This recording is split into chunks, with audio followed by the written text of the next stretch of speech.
an yi mutuwa guda da Allah da annabi a ce wai abincin ma ku he kun sa a gaba kun cinye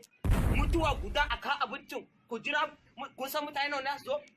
mu yanzu da ba mu samu abincin ma kun cinye kun fi mutuwa da Allah haba mun zo dan abincin nan kuma ku hike nan ko ku he ku cinye da Allah da annabi haba dan Allah da Allah mu dinga tausayawa na